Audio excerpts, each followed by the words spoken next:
తాకట్టులో ఉన్న బంగారాన్ని విడిపించి ఆ రోజున్న మార్కెట్ ధర కట్టి మిగిలిన డబ్బును మీకు అందిస్తుంది కొమ్మూరి గోల్డ్.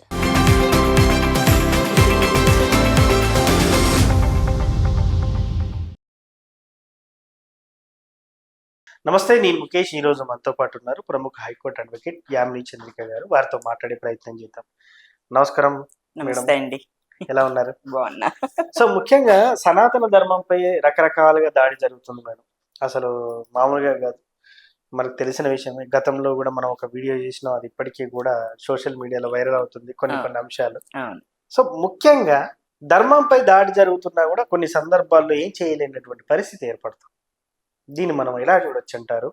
సో ఇలాగనే కొనసాగితే రాను రాను ఏం జరుగుతుందో మనం చూస్తూనే ఉన్నాం కొన్ని దేశాలలో. సో దీనికి ప్రత్యామ్నాయంగా మనం ఏం చేయాలంటారు? ఇక్కడ బాధపడాల్సిన విషయం ఏంటంటేనండి, ధర్మంపై దాడి జరుగుతూ ఉంటే ఆ దాడిని ఖండిస్తూ ఎవరైతే మాట్లాడతారో వాళ్ళ మీద కూడా బురద జల్లటం అనేది ఫ్యాషన్ అయిపోయింది మన వాళ్ళకి, ముఖ్యంగా మన హిందువులకే. ఇప్పుడు హిందూ ధర్మం మీద దాడి జరుగుతోంది, ఎవరు మాట్లాడకపోతే దాన్ని ఎక్కడ బతకనిస్తారు? ఇప్పటికే ఈ దేశంలో 80% ఉన్న హిందువులు 70%కి పడిపోయారు. అవునా?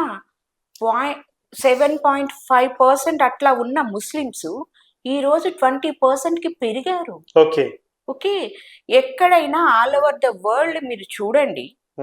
అంటే ఇది విత్ ప్రూఫే నేను మాట్లాడుతున్నాను. ఇందులో మాట్లాడే ఏ ఒక్కటైనా వితౌట్ ప్రూఫ్ నేను మాట్లాడట్లేదు. నేను వీడియో స్టార్టింగ్ లోనే చెప్పేస్తున్నానండి. ఎవరైనా క్వశ్చన్ చేస్తే నేను ఆ ప్రూఫ్స్ ఖచ్చితంగా చూపిస్తాను. ఓకే, ప్రతి విషయానికి నా దగ్గర ప్రూఫ్స్ ఉన్నవే నేను ఈరోజు మాట్లాడాలి అనుకుంటున్నాను. ఓకే, మోర్ దాన్ 20% ఉన్న ముస్లిం జనాభా ఏ కంట్రీలో ఉంటే ఆ కంట్రీని ముస్లింలు ఆక్యుపై చేసుకొని లేదా దాడులు చేసుకొని వాళ్ళ ధర్మాన్ని అక్కడ డెవలప్ చేసి దాన్ని ముస్లిం కంట్రీగా మారుస్తూ ఉన్నారు. ఈ మధ్య మనం జపాన్ లో కూడా వాళ్ళు ఇదే రావాలి అని గొడవ చేస్తా ఉన్నారని కూడా మనం చెప్పుకున్నాం ఒకసారి, గుర్తుందా? ఈ ముస్లిం లానే రావాలి అని చెప్పి గొడవ చేస్తున్నారు అని చెప్పాం. తర్వాత యూకే లో కూడా గొడవలు అయ్యాయి. అవునా? ఇలా ఏదైనా సరేనండి. ఒకప్పుడు బంగ్లాదేశ్ లో 30%, 35% వీళ్ళు ఉండేవాళ్ళు. What is that? ఎవరు? హిందూస్ ఉండేవాళ్ళు. ఈ రోజు 3% ఉన్నారు, 3 to 4% ఉన్నారండి హిందువులు. ఓకే, మన దేశంలో 7% ఉన్న ముస్లిమ్స్ 20% అయ్యారు. ముస్లిం కంట్రీస్ అయిన పాకిస్తాన్ లో కానీ బంగ్లాదేశ్ లో కానీ 30%, 35% ఉన్న ముస్లిమ్స్ 3%, 2%, 5% ఈ లెవెల్ కి దిగజారిపోయారు. చంపబడ్డారు, లేదు కన్వర్ట్ చెయ్యబడ్డారు. ఓకే, ఈ రోజు అందరూ చెప్పుకుంటున్నారు మేము క్రైస్తవులమని, మేము ముస్లిమ్స్ మని అని చెప్పుకుంటున్నారు. Before what is that? Muslims 800 years back Muslims మన కంట్రీలోకి వచ్చారని నేను ఇంతకు ముందు కూడా చాలా సార్లు మీకు చెప్పాను. ఓకే, దానిలో చూడండి మీరు. అప్పటి వరకు మరి ఇక్కడ ఉన్నది సనాతన ధర్మమేగా. దీనిలో లోట్లు ఉండొచ్చు, పాటలు ఉండొచ్చు. ప్రతి ధర్మంలో ప్లస్ ఆర్ మైనస్లు ఉంటాయండి. అవునా? అలాగే హిందూ ధర్మంలో కూడా ఉండొచ్చు. ఆ రోజులు పట్టి అలా ఉండొచ్చు. అవునా? ముస్లిమ్స్ వచ్చిన తర్వాత ముస్లిమ్స్ కి సరెండర్ అయ్యి మతం మార్చుకున్న వాళ్ళు బ్రతికి ఉన్నారు. ఎవరైతే సరెండర్ అవ్వకుండా గొడవలు చేసి హిందూ ధర్మం కోసం పోరాడారు వాళ్ళు చనిపోయారు. ఓకే, ఖిల్జీ అని ఒక అతను ఉన్నాడండి. నలంద విశ్వవిద్యాలయంలో ప్రపంచంలో ఎక్కడా లేనటువంటి పుస్తక భాండాగారం, విజ్ఞాన భాండాగారం ఉంది. దేశ విదేశాల నుంచి మన దేశానికి వచ్చి ఆ నలందాల్లో చదువుకొని వెళ్ళేవాళ్ళు. అతను ఎంత క్రూయల్ మైండ్ అంటే ఆ పుస్తక భాండాగారాన్ని ఏదైతే ఉందో దాన్ని తగలబెడితే 6 నెలలు తగలబడిందంట. అంటే ఎంత పెద్దది, ఎంత విజ్ఞానాన్ని మనం కోల్పోయాం. పసుపుకి పేటెంట్ ఈరోజు మన దగ్గర లేదు, తెలుసా మీకు ఆ విషయం? ఎక్కడో ఉంది. నీమ్ దట్ మీన్స్ వేపాకుకి పేటెంట్ మన దగ్గర లేదు, వేరే వాళ్ళ దగ్గర ఉంది. అంటే వాళ్ళు కనిపెట్టారా? వేపతో వైద్యం చేయొచ్చు, Hmm. పసుపుతో వైద్యం చేయొచ్చు, Hmm. నువ్వులతో వైద్యం చేయొచ్చు. అవును ఇవన్నీ ఎవరు కనిపెట్టాడు? సుశ్రుతుడు కనిపెట్టాడు. అవును అవునా? అది వదిలేశారు. ఆ విజ్ఞానాన్నంతా తగలబెట్టేశారు. ఎస్ ఇప్పుడు ఎవడో ఒకడు పసుపుతో ఒక మెడిసిన్ కనిపెట్టి అతను పసుపుకి పేటెంట్ తీసుకుంటున్నాడు. నీమ్కి ఒక పేటెంట్ కనిపెట్టి అతను నీమ్ మీద పేటెంట్ తీసుకుంటున్నాడు. అవును ఇదంతా క్రూయాలిటీ కాదా? 800 ఏళ్ల క్రితం ఎవరైతే ముస్లిమ్స్ వచ్చారో వాళ్ళు మనల్ని సగం నాశనం చేశారు. ఓకే, బ్రతుకు తెరువు కోసం కొంతమంది బతుకు మీద ప్రేమ, జీవితం మీద ప్రేమతో కొంతమంది మారారు, కొంతమంది చచ్చిపోయారు, కొంతమంది వాళ్ళకి బానిసలు అయ్యారు. ఒక్కొక్కడు ఎంత వేల మందిని పెళ్లిళ్ళు చేసుకున్నారబ్బా. ముస్లిం రూలర్స్ గాని, వాళ్ళ కింద పనిచేసే సైనికులు గాని కొన్ని వేల మంది ఆడపిల్లల్ని రేప్ చేశారా? పెళ్లిళ్ల పేరుతో వాడుకొని పిల్లలు పుట్టేటప్పటికి వదిలేశారా? మరి వాళ్ళందరూ ముస్లిమ్స్ అయ్యారుగా పిల్లలు. అవునా? అంత క్రూయల్. అది అట్లా అయిపోయింది అనుకుంటే 200 ఏళ్ల క్రితం క్రిస్టియానిటీ వాళ్ళు వచ్చారా? అది తీసుకొచ్చి మన మీదే రుద్దారు కదా. అవునా? మన నుంచి ఎంత సంపదను కొల్లగొట్టారు. ఈ 2 మతాల వాళ్ళు ఎంత సంపదను మన నుంచి కొల్లగొట్టారు. నేను ఎవరికైనా చెప్తున్నానండి, ఒకటి ఛాలెంజ్ చేస్తున్నా. ఈ 2 మతాలు హిందూ దేశంలోకి రాకపూర్వం ఏ మతం ఉంది?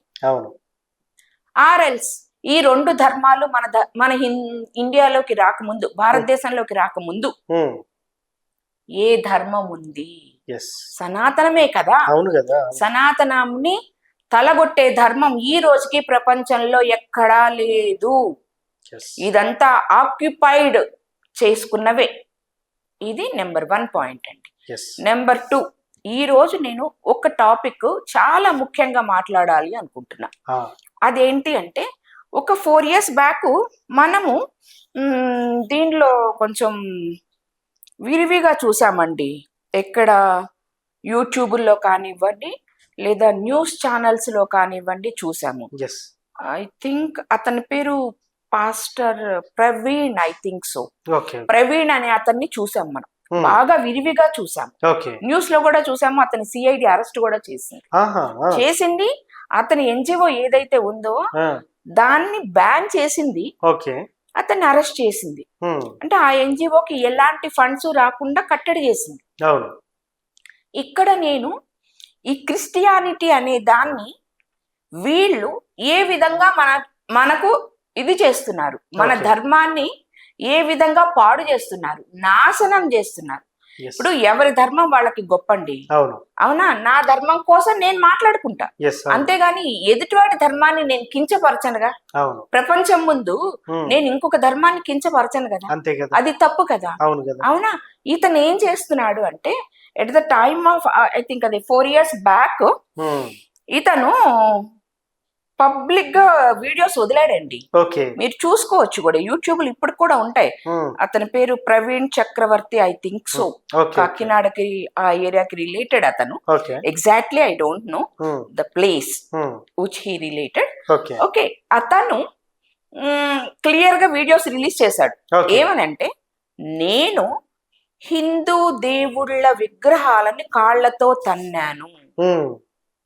డైరెక్ట్ ఆ వీడియోలో ఉంది. నేను అది కూడా మీకు చూపిస్తాను. నేను కాళ్లతో తన్నాను.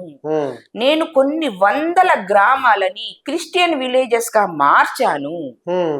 ఓకే, ఆ గ్రామాల్లో ఉన్న దేవాలయాలలో ఉన్న దేవుళ్ళని నేను తలలు పగలగొట్టించాను. ఆ పగలగొట్టించిన తలలని నా కాళ్లతో తన్నాను అని అతను ఓపెన్ గా చెప్పేశాడు.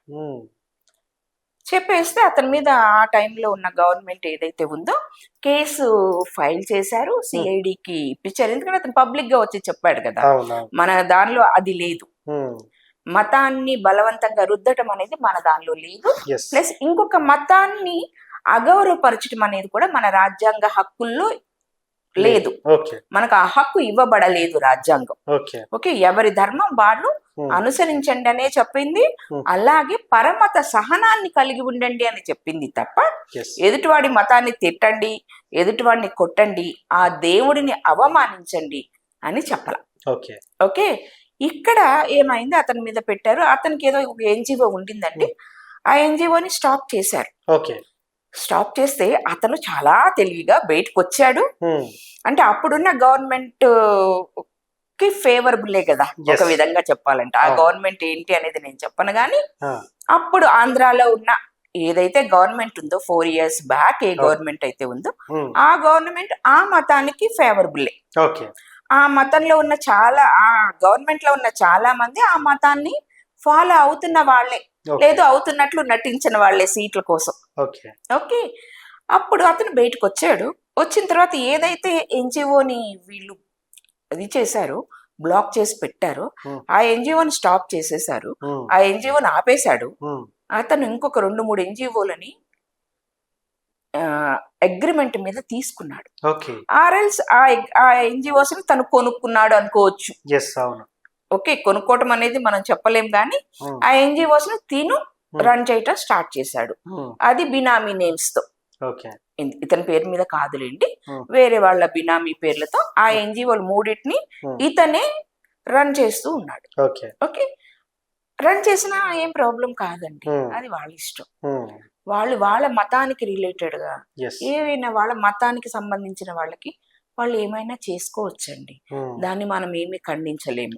ఇప్పుడు మన మతానికి సంబంధించి, మన ధర్మానికి సంబంధించి తిరుమల తిరుపతిలో ఉంది, వేద పాఠశాలలు ఉన్నాయి, లేదు హాస్పిటల్స్ రన్ చేస్తున్నారు, లేదా ఎడ్యుకేషన్స్ ఉన్నాయి, పద్మావతి యూనివర్సిటీ ఉంది, తిరుమల తిరుపతి యూనివర్సిటీస్ ఉన్నాయి, వాటికి డొనేషన్ ఇస్తున్నారు.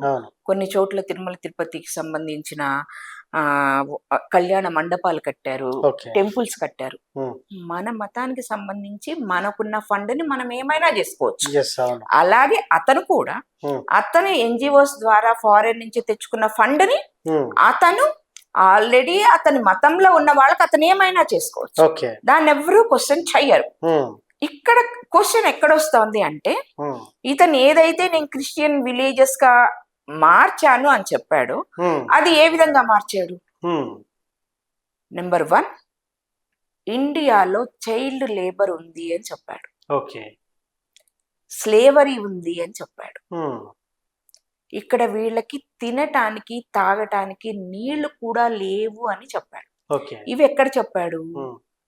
ఇంటర్నేషనల్ ఈ ప్లాట్ఫామ్స్ ఉంటాయి వాటిల్లో చెప్పాడు.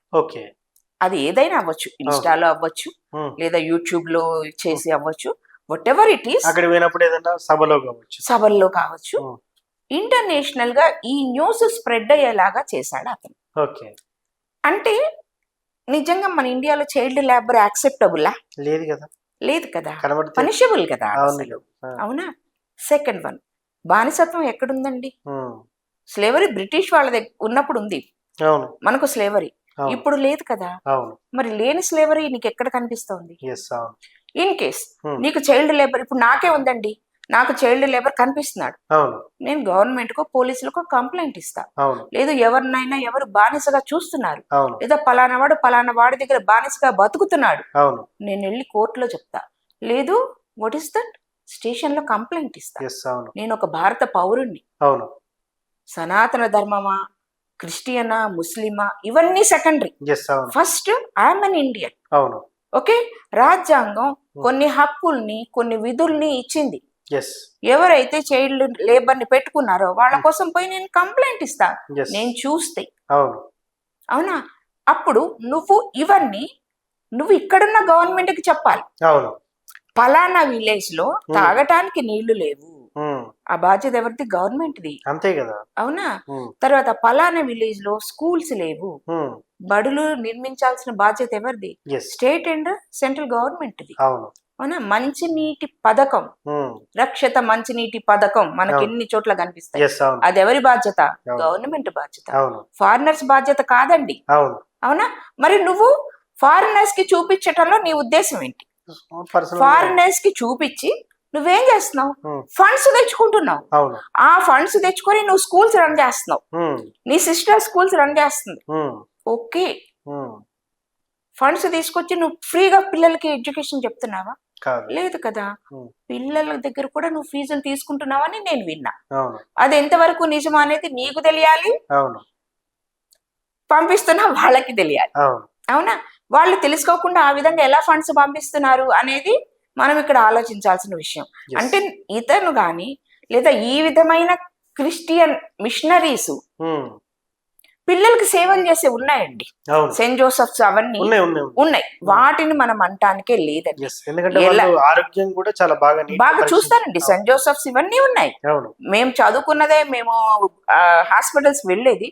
అంతెందుకండి, లాస్ట్ టైం నేను గుంటూరు వెళ్ళినప్పుడు కళ్ళు తిరిగి పడిపోతే సెయింట్ జోసెఫ్ హాస్పిటల్కి వెళ్ళి నేను అవును సిలిన్ బాటిల్స్ అని పెట్టించుకుని వచ్చాను కదా హైదరాబాద్ కి. అవును మరి నేను డైరెక్ట్ గా వెళ్ళిపోయాను సెయింట్ జోసెఫ్ హాస్పిటల్స్ కి. ఉమ్, ఆ విధంగా వాళ్ళు సేవలు చేస్తారండి. కానీ ఈ మధ్యలో వచ్చే పాస్టర్స్ ఎవరైతే ఉంటారో ఉమ్, వీళ్ళు ఇలాంటి చారిటీస్ అని లేదా ఎన్జిఓస్ని ఓపెన్ చేసి ఈ విధమైన చారిటీస్ని తీసుకొని వచ్చి అలాంటి సంస్థలు ఇవన్నీ ఎప్పటి నుంచి ఉన్నాయండి? బ్రిటిషర్స్ దగ్గర నుంచి ఉన్నాయండి. కొన్ని సంస్థలు వాళ్ళు ఇక్కడ పీపుల్కి మంచిగానే సేవలు చేస్తూ ఉన్నారు. అఫ్ కోర్స్ వాళ్ళు వాళ్ళ స్కూల్స్లో కానీ వాళ్ళ హాస్పిటల్స్లో కానీ మత ప్రచారం చేస్తాయి. అవును వాళ్ళకి ఆ హక్కు రాజ్యాంగం ఇచ్చింది, ఎస్ అవును ఇప్పించాడు అవును మన జవహర్లాల్ నెహ్రూ గారు పట్టుబట్టి. ఓకే మళ్ళీ మనకు లేదు అది. ఓహో హిందువులు చెప్పకూడదు. ఉమ్, హిందువులు ఎక్కడ కూడా ఉమ్, హిందూ ధర్మాన్ని ఏ స్కూల్లో బోధించకూడదు, ఓకే ఎక్కడ చెప్పకూడదు. ఆహా ఇప్పుడు తిరుమలలో చెప్తున్నారు అంటే అది వాళ్ళు రన్ చేస్తున్నారు కాబట్టి వాళ్ళు చేస్తున్నారు. ఓకే ఓకే తిరుమల తిరుపతి దేవస్థానం చేస్తుంది తప్ప అవును గవర్నమెంట్ ఫండ్స్ ఏమి దానికి రావు. ఓకే ఇంకా గవర్నమెంట్ వాళ్ళ దగ్గర నుంచి లాక్కుంటది కదా, ఆహా, తిరుమల దగ్గర నుంచి లాక్కుంటది కదా. అవును సంవత్సరానికి 500 కోట్ల దాకా లాక్కుంటది ప్రతి గవర్నమెంట్. ఆ డబ్బులను తీసుకెళ్లి ఎవడెవడికో దెబ్బ పెడతది. ఉమ్, హజ్ వాళ్ళకు కొంతమంది ఈ క్రిస్టియన్స్ ఎక్కడికో వెళ్తారు కదండి, జెరూసలేం, ఆ, వాళ్ళకి వీళ్ళకి సబ్సిడీ కిందకి ఇస్తదండి, అవును మనకివ్వదు. మనకిస్తాను ఈ మధ్య యోగి ఆదిత్యనాథ్ కాదు, ఉమ్, అమర్నాథ్ గాని yes, శారదాంబ కానీ వెళ్తుంటే సబ్సిడీ ఇస్తున్నారు. ఓకే ఓకే, మనకి ఇంకెక్కడా లేదండి. ఉమ్, మనకి ఇంకెక్కడా లేదండి. ఒక్క ఆదిత్యనాథ్ గారే అది ఇచ్చేసారు. సరే, వాట్ ఎవర్ ఇట్ ఈస్. ఉమ్, ఇప్పుడు అట్లా చేస్తున్నారు. ఉమ్, స్కూళ్ళల్లో ఫీజులు కూడా తీసుకుంటున్నారని విన్నా, అవును అంతవరకే. నాకు అది నిజం తెలియదు, అది కూడా చెప్తున్నా. ఉమ్, మిగతా వాడికి నేను ప్రూఫ్లు ఇస్తానన్నాను, కానీ ఇది మాత్రం కొంచెం ఓకే చూద్దాము అని. ఉమ్, ఓకేనా, విన్నాను. సరే, తీసుకున్నావా తీసుకోలేదా అనేది అనవసరం. ఉమ్, ఇక్కడ నేను ఆ టాపిక్ కూడా మాట్లాడట్లా. ఓకే అవును నేను మాట్లాడుతున్న టాపిక్ ఏంటి అంటే, ఉమ్, నువ్వు నీ సెల్ఫిష్ కోసం, ఓకే నువ్వు డబ్బులు కూడగట్టుకోవటం కోసం నువ్వు ఇండియాని వేరే కంట్రీస్ దగ్గర తలదించుకునేలాగా ఎందుకు చేస్తున్నావు? ఎస్ ఇండియాలో స్లేవరీ లేదు, బ్రిటిష్ వాళ్ళతోనే పోయింది. అవును అవునా? నెక్స్ట్, చైల్డ్ లేబర్ లేదు. అవును. ఇన్ కేస్ నీకు కనపడితే ఉంది అని నీకు అనిపిస్తే నువ్వు పోవాల్సింది ఇంటర్నేషనల్ గా కాదు, అవును నేషనల్ లెవెల్లో లేదా నీ స్టేట్ లెవెల్లో ఉమ్, ఆర్ఎల్స్ నీ సిటీ లెవెల్లో ఉన్న yes, అవును పోలీసుల దగ్గరికో కోర్టు దగ్గరికో పోవాలి. ఉమ్, నీ దగ్గర మంచినీళ్లు లేవు, ఫుడ్ లేదు, నువ్వు చూస్తున్నావు. అవును నీకు చేతనైతే ఫుడ్ పెట్టు, ఎస్ నీకు చేతనైతే మంచినీళ్ళు ఇవ్వు. ఉమ్, వాళ్ళకి నచ్చి మారితే ఓకే. అవును నువ్వు ప్రలోభ పెట్టకు. ఉమ్, తిండి కోసం, ఉమ్, నీటి కోసం, గుడ్డ కోసం వైద్యం కోసం, బట్టల కోసం Hmm. నువ్వు మనుషుల్ని ప్రలోభ పెట్టకు. ఎస్ నువ్వు ప్రలోభ పెట్టకపోతే వాళ్ళంతటి వాళ్ళు మారితే రాజ్యాంగం మనకు హక్కు ఇచ్చింది కాబట్టి అవును దాన్ని ఎవరు కాదన్నారు. అవును నువ్వు బలవంతంగా మారుస్తున్నావు. ఉమ్, ఆ మధ్య కాలంలో నేను నెల్లూరులో పెన్నా రివర్ ఉంది కదా అండి, న్యూస్ వచ్చింది. అవును అతనికి బాప్టిజం ఇచ్చినప్పుడు నీళ్ళల్లో ముంచుతారంట. అవును అవునా? ఆ అమ్మాయిని ముంచేసి చంపేశాడు ఆ పాస్టర్. ఉమ్, ఆ అమ్మాయి లెగలేకపోయింది, నెత్తి మీద చెయ్యేసి ముంచేశాడు, బాప్టిజం ఇచ్చాడు. అవును అవును ఆ అమ్మాయి నీళ్లు మింగేసి ఊపిరాడక చనిపోతే ఈడు పారిపోయాడు. ఉమ్, ఇప్పుడు చెప్పండి. ఉమ్, నేను ఒకటే అంటానండి, ప్రతి ధర్మంలో తప్పొప్పులు ఉంటాయి, అవును ఉండవని నేను అసలు అంటల్లా. అవును కానీ ఉమ్, అవతల వాడి ధర్మంలో తప్పులు మాత్రమే నువ్వు ఎత్తి చూపకు. అవును నీ ధర్మంలో ఉన్న తప్పుల్ని కూడా నువ్వు సరిచేయి. ఉమ్, అప్పుడు నువ్వు నిజంగా ఎస్ నువ్వేం చెప్పినా అవతల వాళ్ళు నమ్ముతారు, ఏదైనా చేస్తారు. నువ్వు అలా చెయ్యకుండా ఉమ్, ఎప్పుడు చూసినా ఎదుటి వాళ్ళ ధర్మంలోకి వేళ్ళు పెట్టి ఉమ్, ఎదుటోడు ఇట్లా చేస్తున్నాడు, నువ్వు నా దానికి రండి, నా దగ్గరికి రండి, ఇది చేస్తాం అది చేస్తాం అని చెప్తుంటే ఎస్ వినే వాళ్ళకి ఎంత బాధగా ఉంటది. ఎస్ మారేవాడికి బాధ ఉందో లేదో నాకు తెలియదు, లేదా వాడు బాధలో ఆ నిమిషంలో మారుతా ఉన్నాడు. ఎస్ నాకు తెలిసిన ఒక అతను ఉన్నాడండి, అవును వాళ్ళ మిసెస్ వాళ్ళందరూ క్రిస్టియానిటీకి రిలేటెడ్ గా ఉన్నారు కొన్ని రోజుల వరకు. ఓకే నేను సడన్ గా మొన్న ఎప్పుడో స్టేటస్ లో చూశాను, చక్కగా దీపాలు పెట్టుకుని ఉంది శివుడి బొమ్మ దగ్గర. నేను అడిగాను, ఏంటి ఇదేదో కొత్తగా కనిపిస్తుంది ఏంటి అని అడిగాను నేను. అంటే మారిపోయాం మేడం, ఈ కార్తీక మాసం నుంచి మారాలనుకున్నాము, మారిపోయాము, అందుకే శివుడికి దీపాలు పెట్టుకుంటున్నాము. Super happy thing. అవును అంటే అతను గాని అతని భార్య గాని మారింది బై ఫోర్స్ అయ్యి ఎస్ ఉండొచ్చు, అవును లేదా ఆ టైంలో అతనికి ఉన్న కష్టానికి ఎస్ నువ్వు వేసిన ఎర కావచ్చు, అంతే కదా అంతే కదా. కానీ బై బర్త్ ఒరిజినల్ గా మనలో ఉండేది ఎక్కడికి పోదండి, Yes. ఖచ్చితంగా అంటే ఉంటుంది. మేడం నేను ఇక్కడ ఈ సందర్భంలో కూడా ఒక చిన్న విషయం చెప్తున్నాను, మీకు అనిపించొచ్చేది.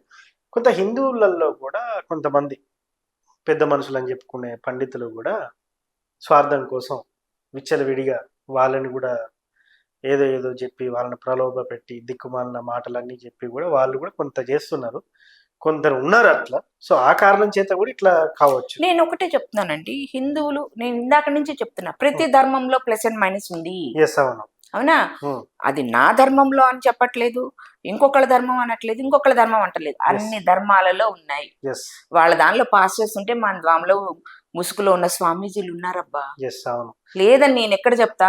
అవును వాళ్ళతోనే ఇదంతా ముస్లిమ్స్ కి వచ్చేటప్పటికి ముల్లాలు ఉన్నారు, అవును పిల్లల్ని పాడు చేస్తారు వాళ్ళు. అవును పిల్లల్ని పాడు చేయటం అంటే వేరే విధంగా కాదండి, చిన్న పిల్లలకి పెళ్లిళ్ళు చేసేదానికి మీరు ఎట్లా యాక్సెప్ట్ చేస్తారు? అవును వాళ్ళు చేస్తారు. మనం చార్మినార్ లో ఎన్ని చూడమండి, ఎస్ షేకులు వస్తారు, పిల్లలు చేసుకుంటారు. వాళ్ళు ఇక్కడ ఉన్నన్ని రోజులు ఆ పిల్లలతోనూ వైఫ్ అనే దానిలో ఆ పిల్లల్ని ఎంజాయ్ చేస్తారు, ఎస్ వదిలేసి వాళ్ళ దారి వాళ్ళు వెళ్ళిపోతారు. మరి వీళ్ళ బతుకేంటండి? అంతే కదా.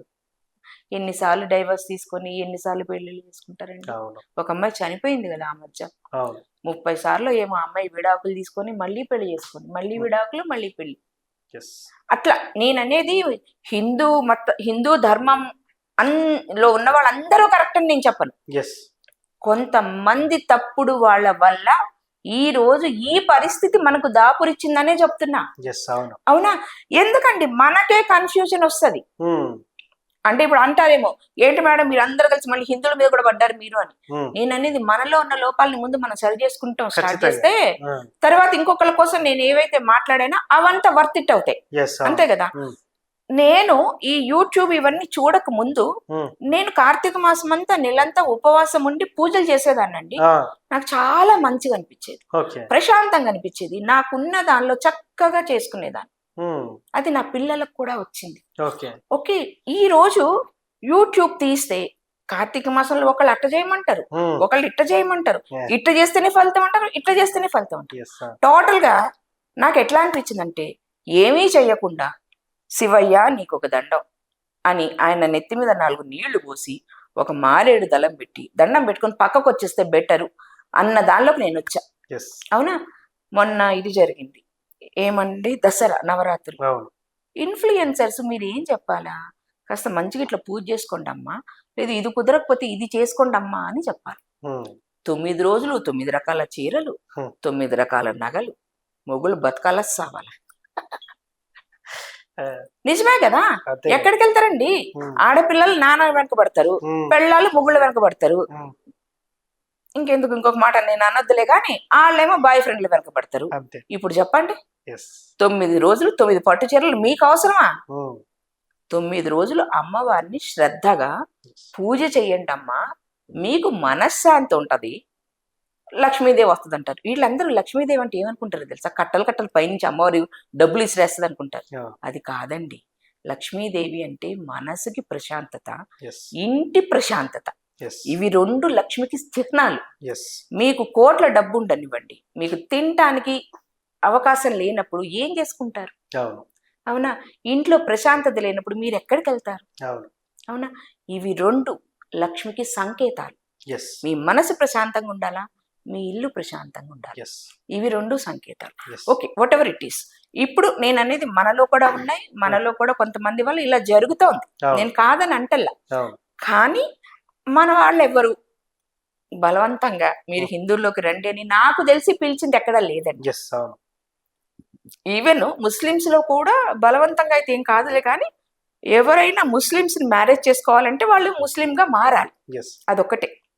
మనకైతే అసలు అది కూడా లేదు. హిందూ ముస్లిం పెళ్లి చేసుకుంటారు, మారితే ముస్లిం గా ఉంటారు, లేదంటే లేదు. హిందూ క్రిస్టియన్ పెళ్లి చేసుకుంటారు. నాకు తెలిసి హిందువే క్రిస్టియన్ గా పోతాడు తప్ప వాళ్ళని తీసుకొచ్చింది లేదు. పొరపాటున కూడా క్రిస్టియన్ అమ్మాయిని ప్రేమించి పెళ్లి చేసుకున్నాం అనుకోండి, మత మారదాకా పెళ్లి కానివ్వరంటే అది ముస్లిమ్స్ లో కూడా ఉందండి మత మార్పిడి. అక్కడ కూడా మతం మారితేనే పెళ్లికి అర్హులండి వాళ్ళు, లేదంటే లేదు. దాని వ్యాలిడిటీ లేదు, వెడ్డింగ్ కి వ్యాలిడిటీ లేదు. అలాగే క్రిస్టియన్స్ కూడా అబ్బాయి అయినా అమ్మాయి అయినా మారాలి, మారితేనే బాప్టిజం తీసుకుంటేనే వ్యాలిడిటీ ఆ వెడ్డింగ్ కి. లేకపోతే అంటే వాళ్ళలో క్రిస్టియన్లో కానీ ముస్లిమ్స్ లో కానీ ఆ వెడ్డింగ్ కి వ్యాలిడిటీ లేదు. నేనంటే అక్కడ లేదు. ఓకే, హిందూకి నీకు వ్యాలిడిటీ ఇస్తున్నాడుగా, ఇక్కడ ఉండొచ్చుగా, నువ్వేం మతం మారక్కర్లేదు, ఉండొచ్చుగా. హిందువులో ఉండి నీ ప్రేయర్స్ నువ్వు చేసుకో, వాళ్ళ గుడికి వాళ్ళు వెళ్తారు, అది జరగనివ్వరు. అవునా? అసలు అదే చెప్తున్నానండి, మనకు రాజ్యాంగం అంబేద్కర్ గారు రాసినప్పుడు సెక్యులర్ అన్న మాట లేదండి, తర్వాత వీళ్ళు తీసుకొచ్చారు. అది ఈ రోజు మన కొంప ముంచింది. నేను ఫస్ట్ లోనే చెప్పాను, 70% అంటే 10% హిందూస్ తగ్గిపోయారండి. ఇప్పటికీ పశ్చిమ బెంగాల్లో జరుగుతున్న అల్లర్లు అరాచకాలు మనకు తెలుసు. ఎందుకు? ముస్లిం జనాభా పెరగటం వల్ల. అవునా? ఇదంతా కారణం ఇదే. అలాగే చాప కింద నీరులాగా ఈ క్రిస్టియానిటీ కూడా విపరీతంగా పెరుగుతోంది. ఎస్పెషల్లీ తెలుగు స్టేట్స్ అంటే తమిళనాడు, సౌత్ ఇండియాలో mostly Kerala, Tamil Nadu, AP and Telangana, ఈ 4 స్టేట్స్ లో విచ్చలవిడిగా వదిలేస్తున్నారు. అక్కడ ఏది ఎవరు అనేది నేను మాట్లాడను కానివ్వండి. గవర్నమెంట్లు ఏవైతే ఈ 4 స్టేట్స్ లో ఉన్నాయో వాళ్ళు తీసుకోవాల్సిన చర్యలు తీసుకోవటం లేదు అని నా అభిప్రాయం అండి.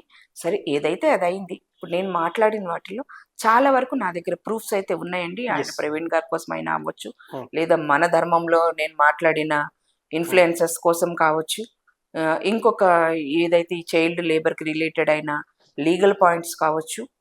ఓకే, ఏదైనా సరే నా దగ్గర ప్రూఫ్స్ ఉన్నాయండి. ఎవరు మొత్తం వీడియో చూడకుండా దయచేసి పిచ్చి కామెంట్స్ పెడితే డెఫినెట్ గా వాళ్ళకి మాత్రం లీగల్ గా పనిష్మెంట్ అయితే ఖచ్చితంగా ఉంటదండి. ఎందుకంటే కామెంట్స్ పెట్టేది ఒక లేడీ మీద, అండ్ మోర్ ఎవర్ ఇది పబ్లిక్ డొమైన్ లో ఒకళ్ళ గౌరవానికి భంగం కలిగించేలాగా ఎవరైనా కామెంట్స్ పెడితే వాళ్ళకి పనిష్మెంట్ చాలా సివియర్ గా ఉంటది. స్పెషల్లీ లేడీస్ కి రిలేటెడ్. ఓకే, ఎవరైనా సరే ఫస్ట్ నుంచి చివరి దాకా చూడమనండి. చూసిన తర్వాత వాళ్ళకి ఏమైనా క్వశ్చన్స్ ఉంటే దే విల్ ఆస్క్, మనం దానికి రెక్టిఫై చేస్తాము. ప్రతి దానికి we have some proofs. Thank you madam.